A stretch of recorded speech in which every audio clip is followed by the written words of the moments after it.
Hello friends, welcome to my channel Edufile. आज के इस वीडियो में हम लोग टेम्परेचर डिपेंडेंस ऑफ रेजिस्टिविटी के बारे में डिटेल में डिस्कस करेंगे और यहाँ पे कुछ इंटरेस्टिंग चीजें इसके बारे में जानेंगे।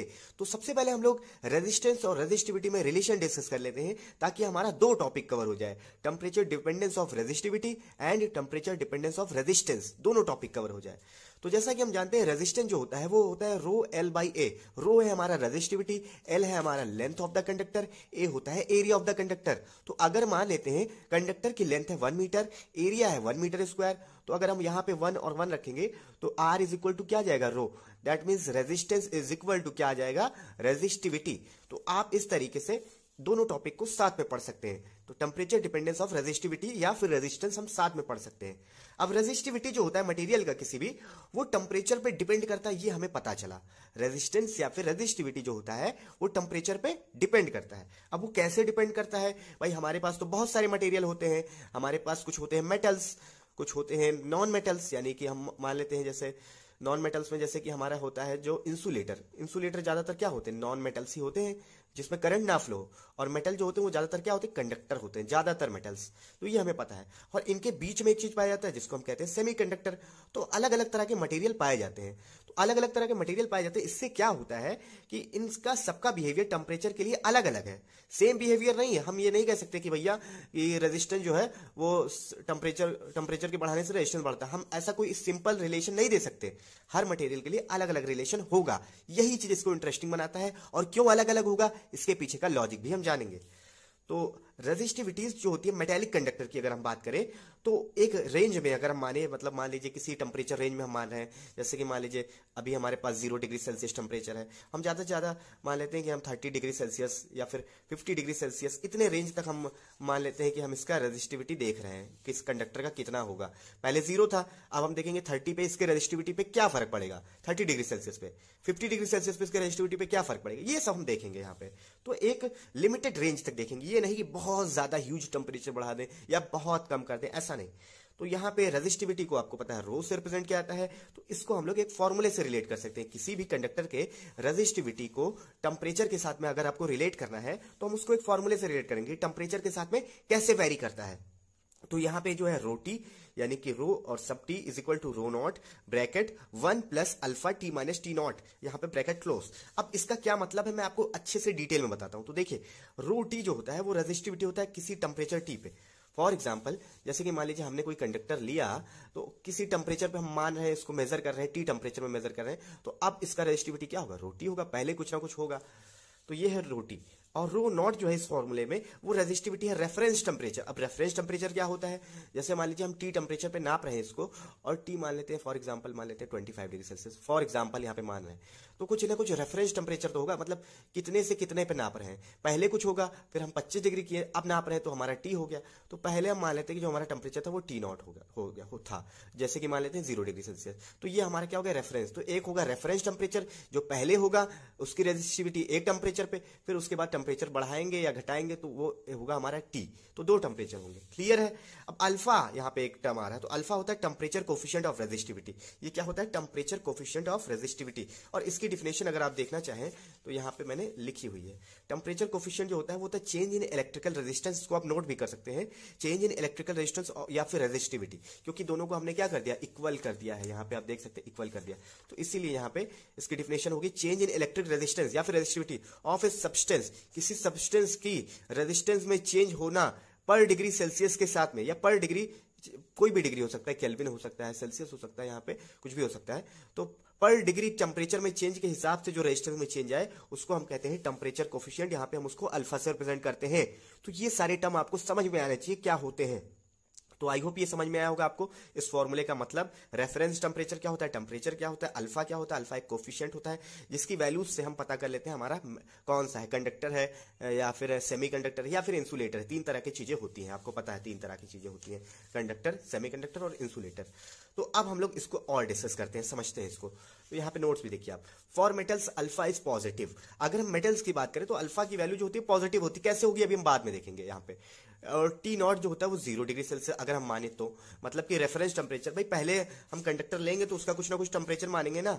तो पहले हमने कंडक्टर लिया 0 डिग्री सेल्सियस पे, हमने इसकी रेजिस्टिविटी नापी होगी, तो रो नॉट उसको हमने कह दिया। अब हम जब टेम्परेचर को चेंज करके टी ले आए हैं, तो अब हम रेजिस्टिविटी नापेंगे तो इसको रोटी कह दिया गया। तो इसीलिए रेफरेंस टेम्परेचर हम मान रहे क्या है हमारा 0 डिग्री सेल्सियस पे।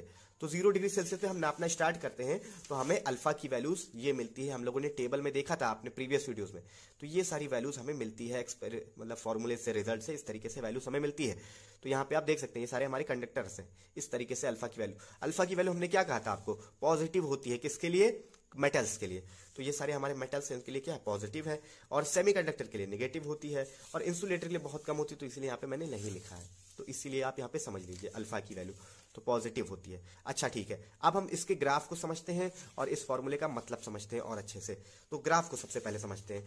तो देखिए मेटेलिक कंडक्टर जो होता है उसकी कंडक्टिविटी जो होती है, सॉरी रेजिस्टिविटी, यहाँ पे हम बात करेंगे कंडक्टिविटी की नहीं, रेजिस्टिविटी जो होती है वो बढ़ती है टेम्परेचर को बढ़ाने से। मतलब क्या है इसका, मतलब ये है, देखिए यहाँ पे हमारे पास क्या है, कंडक्टर है।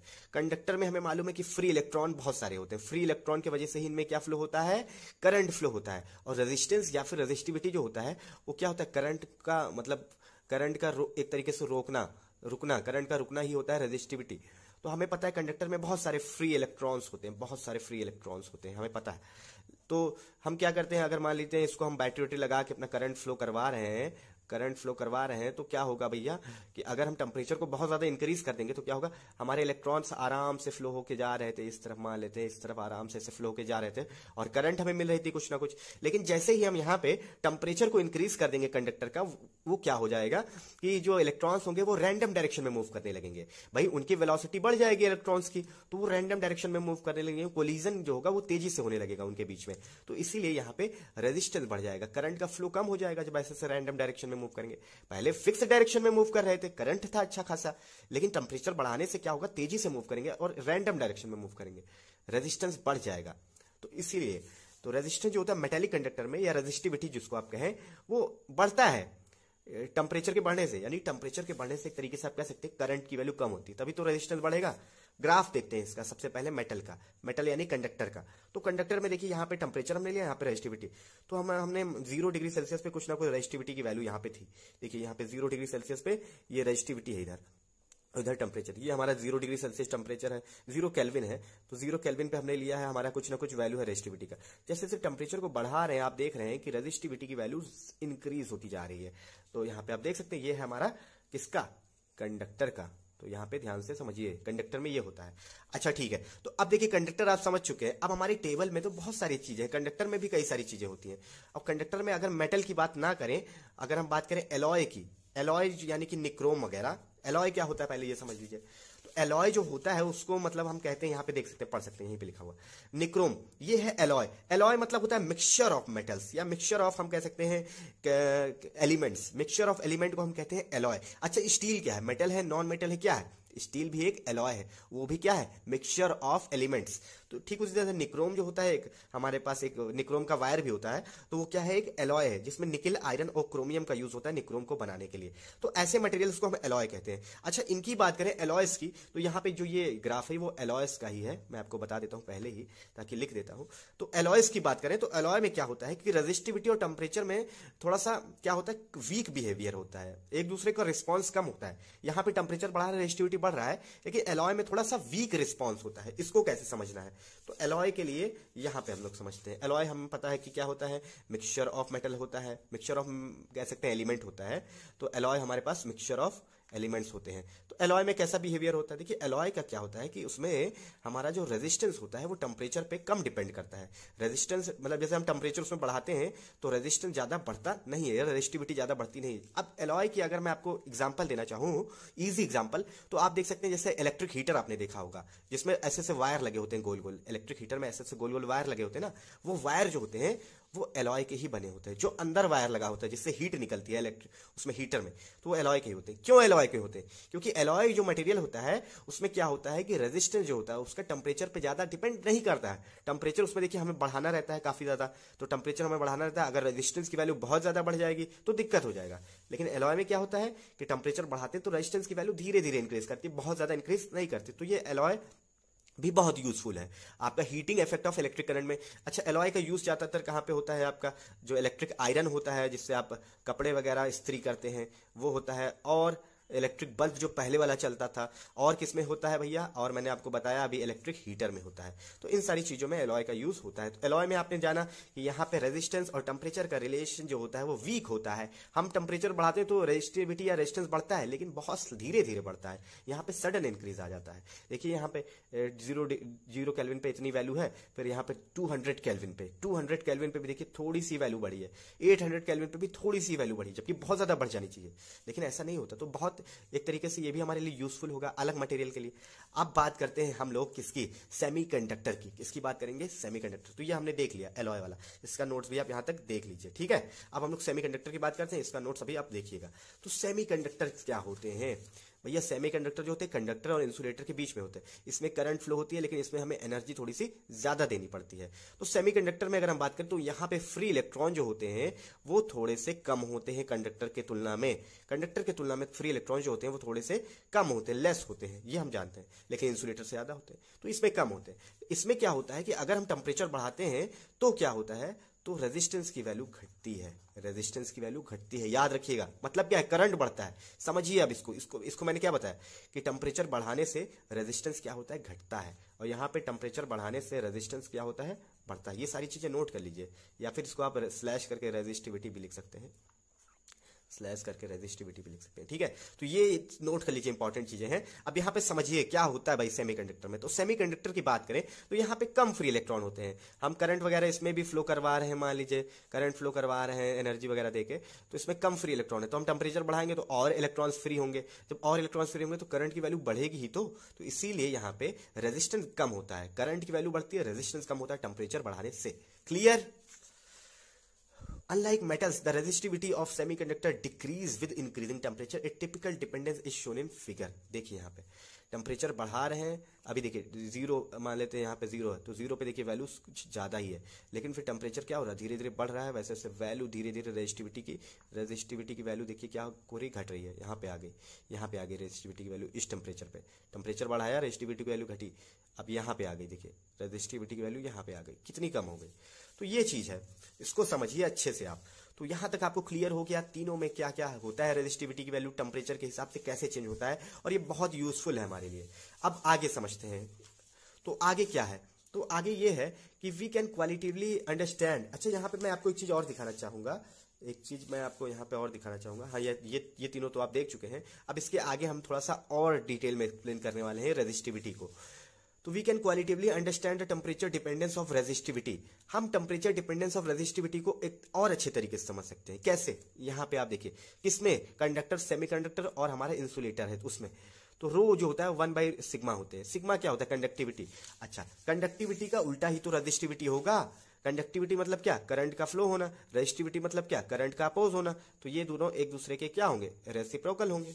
तो इस तरीके से हमने लिख दिया, और सिग्मा का जो फॉर्मूला है हमने ये वाला यूज किया है, ये वाला। यहाँ पे n जो है नंबर ऑफ इलेक्ट्रॉन पर यूनिट वॉल्यूम है, E है charge of the electron, tau जो है आपका वो है रिलैक्सेशन टाइम, m है मास। ये सारी चीजें आपको कब समझ में आएंगी, जब आप ड्रिफ्ट वेलोसिटी वाली वीडियोस देखेंगे तो। लेकिन मैं यहाँ पे आपको बता चुका हूँ, ये दोनों की वैल्यू ये भी बता चुका हूँ। ये क्या है, टाउ। टाउ जो है वो रिलैक्सेशन टाइम है, the time between 2 successive collision. जब हमारा इलेक्ट्रॉन कंडक्टर में होता है तो कोलिजन करता रहता है, एक दूसरे से टकराएगा भी तो रास्ते में, तो जो टाइम लगता है दो कोलिजन के बीच में, उसको हम, उस टाइम को हम टाउ कहते हैं। क्लियर है। तो अब हम रो को लिख सकते हैं 1/सिग्मा, और सिग्मा का फॉर्मूला होता है ये, तो हम इसको पलट देंगे यहाँ पे, तो इस फॉर्मूले का हम यूज करेंगे। अच्छा ठीक है, अब हम कंडक्टर, सेमीकंडक्टर और इंसुलेटर को इस फॉर्मूले से समझेंगे रेजिस्टिविटी के।